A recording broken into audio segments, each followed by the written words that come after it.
এই ওলি আল্লাহর বাংলাদেশ, এই শহীদ গাজী বাংলাদেশ, রহম করো আল্লাহ, রহম করো আল্লাহ। নামাজ বেহেশতের চাবি, এই কথাটা মিথ্যা, এটা জাল হাদিস। এ অংশটুকু মিথ্যা, নামাজ বেহেশতের চাবি নয়। নামাজ পড়লে আল্লাহ জান্নাতে দেবে এরকম একটা আয়াতও আমার চোখে ধরা পড়েনি। আমরা এখানে যারা আছি আলেমরা, আপনি একটা আয়াতও বলতে পারবেন কিনা আমি জানি না। নামাজ পড়লে আল্লাহ জান্নাত দেবে আমি পাইনি। এমনকি নামাজ পড়লে জান্নাত পাওয়া যাবে 100 ভাগ, এটা হাদিসেও আছে। মিফতাহুল জান্নাতি সলাহ, যেটা এই হাদিসের সনদ মতন আমি খুঁজে পাইনি, এই সনদ মতন ঠিক নেই।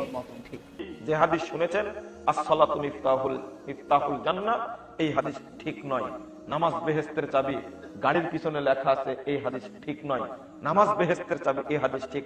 as-সালাতু মিফতাহুল জান্নাহ, সালাত হচ্ছে জান্নাতের চাবি, হাদিসটি সহিহ। কিন্তু একটা হাদিস আছে যেটা লোকমুখে খুব বেশি প্রচলিত, আসলে এটি হাদিস না, সেটা হচ্ছে as-সালাতু মি'রাজুল মুমিনিন, সালাত হচ্ছে মুমিনের মেরাজ। এই মর্মে কোনো সহিহ বর্ণনা আসলে হাদিসে পাওয়া যায় না। তবে হ্যাঁ, সালাত জান্নাতের চাবি, হাদিসটি সহিহ। জান্নাতের চাবি কি জোরে বলেন? চাবিতে কয়টা দাঁত আছে? 3-4টা। জান্নাতের চাবি কয়টা? দাঁত কয়টা? 5টা। ফজর যোহর সমান তো না? ফজরের ফরজ কয় রাকাত? আর যোহর, আসর, মাগরিব। দাঁত দেখেন, দাঁতগুলো বড় ছোট আছে, ঠিক কিনা? আবার দেখবেন আপনার মোটরসাইকেলে কি আমারটা খুলবে? আমার গাড়ির চাবি দিয়ে কি আমাদের চেয়ারম্যান সাহেবেরটা খুলবে? খুলবে না। এই দুনিয়ার অল্প দামের জিনিস যদি না খোলে, তো এত দামি জান্নাত আপনি খুলবেন কেন? 3 নম্বর হাদিস হলো মিফতাহুল জান্নাতি আস-সালাহ। 3 নম্বর হাদিস, আল্লাহ জান্নাতের চাবি দিতে ডাকে। এই জন্যই তো যে লেখছে বড় সুন্দর লেখছে, যে ওর চেয়ে বড় কপাল পড়া কেউ নাই। মাউনে যে কি বললো, নামাজ বেহেশতের চাবি, আমরা সব জায়গায় শুনি। আইতে যাইতে, খাইতে শুইতে, সামনে পিছনে, আগে পরে, মুফতি, হাফেজ, কারি, মুহাদ্দিস, হ্যাঁ, আলেম, ফাজেল, হায় হায় এত বড় বড় করে কয় নামাজ বেহেশতের চাবি। আমি জানতে চাবো আপনার কাছে, নামাজ যদি বেহেশতের চাবি হয়, সূরা মাউনে আল্লাহ কি ঘোষণা দিয়ে? কি করেন আপনারা? এ কথা তো শোনার দরকার, আমাদের দরকার। নামাজ পড়বো, রোজা করব, আমি নামাজের বিরোধিতা করতেছি না, আমি বেহেশতের বিরোধিতা করতেছি না। বেহেশত আল্লাহ বানাইছে, ওটা কাউরে দিলে দিয়েও পারে, নাও দিয়ে হারে, ওটা আমার আশা নাই, ওটা আমার আশা নাই। যেহেতু আমি ফকির, কারণ মাওলা আলী বলছে তুমি কখনোই বেহেশতের আশা করিও না। এটা মাওলা আলীর বাক্য। এটা কিতাবটার নাম হলো নাহাজুল বালাগা। তিনি তার পবিত্র বাণীতে বলছে মাওলা আলী যে তুমি বেহেশতের আশা করিও না, এমন কাজ করো যেন বেহেশত তোমাকে চায়। তাহলে আমি বেহেশতের আশাও করি না, আমি দুজকের ভয়ও করি না। মা রাবিয়া বসরি বলছেন, আল্লাহ ও বিশ্বজগতের প্রতিপালক, আমি যদি বেহেশতের আশায় ইবাদত কইরে থাকি, তাহলে তুমি আমাকে এমনভাবে আঘাত দিও মালিক, আর যদি দুজকের ভয়ে তোমার ইবাদত করে থাকি, আমাকে দুজকের দগ্ধ আগুনে জ্বালিয়ে দিও, পুড়িয়ে দিও। কিন্তু আমি যেন তোমাকে কখনো না ভুলি।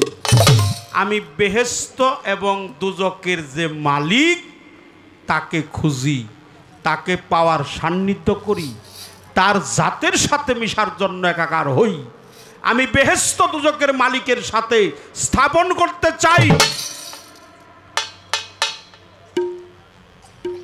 আমার জানার দরকার, এইলা বিচার গান গানগুলো আপনারা শুনবেন, মন দিয়ে শুনবেন। মানিকগঞ্জের মানুষ আপনারা, শ্রদ্ধা জানাই, ক্ষমা চেয়ে নিলাম। আপনারা জানেনও বেশি, মানেনও বেশি, আপনাকে কোনো তুলনা নাই। আচ্ছা, নামাজ পড়ি দিন রাত মিলে কয়বার? 5 বার। প্রথম কোনটা? ফজর, জোহর, আসর, মাগরিব, তারপরে হলো এশা, এরপরে আরো আছে 3 রাকাত। ওটার নাম কি? বেতের নামাজ। এটাকে আরবিতে কি বলা হয়, ফার্সিতে কি বলা হয়, বাংলায় কি বলা হয়? ফজর, জোহর, আসর, মাগরিব, এশা, এগুলা তো আরবি না। হিনাতুস বিহিনা ফজর, হিনাতুস ফেরোনা জোহর, আসর আসিয়ান, মাগরিব হাইউন, সালাতুল মিমবাত, এশা, ফজর ফারজিয়াত, জোহর জাউজিয়াত, আসর আসিয়াত, মাগরিব মাগরিয়াব, এশা এশিয়াত। বাংলা হলো উদিত, উদিত মানে ফজর, মধ্যাহ্ন মানে জোহর, ঢলঢল মানে আসর, পুনরায় মানে আরে অস্ত মানে মাগরিব, পুনরায় মানে হলো এশা। এই যে 5 ওয়াক্ত নামাজ পড়ি আল্লাহ কোরআনে, তার পবিত্র জবানে, আল্লাহর কালাম পবিত্র কোরআনে বলেছে আকিমুস সালাতা ওয়া আতুজ যাকাত। নামাজ যেখানে, অর্থাৎ সালাত যেখানে, নামাজও যাকাতও সেখানে। 82 বারই লেখছে সালাতের কথা, আকিমুস সালাত সঙ্গে ওয়াতুজ যাকাত, অর্থাৎ যেখানে সালাত সেখানেই যাকাত। যাকাত আর সালাত একে অপরের পরিপূরক। সালাতও যেত যে কয়বার, যাকাতও সেই কয়বার। সালাতও 82 বার, যাকাতও 82 বার। বাজান আমার এই একটা খটকা বাইজে গেছে গা। খটকাটা হইল কি, দিন রাত মিলা নামাজ পড়লাম 5 বার, আর যাকাত দেই মাত্র বছরে একবার। বিশাল খটকা। কিন্তু আমি জানতে চাই, আল্লাহ কইছে যেখানে তোর সালাত সেখানেই তোর যাকাত। আমার জানা দরকার এই যাকাতটা যে বকেয়া পড়ছে, বাকি পড়ে বছরে একবার দেন, ওটা হলো মালের যাকাত, আর এটা হলো সালাতের যাকাত। আমি জানতে চাই এই যাকাত আর ওই যাকাতের মধ্যে পার্থক্যটা কি? এই বাকি যাকাত আদায় হয় কি করলে? এই সালাতের যাকাত দেওয়ার পদ্ধতিটা কি? হলো বালা।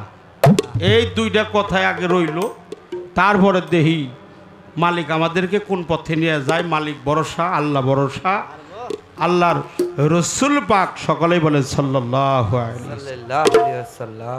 প্রিয় নবী, মায়ার নবী, নূর নবীজি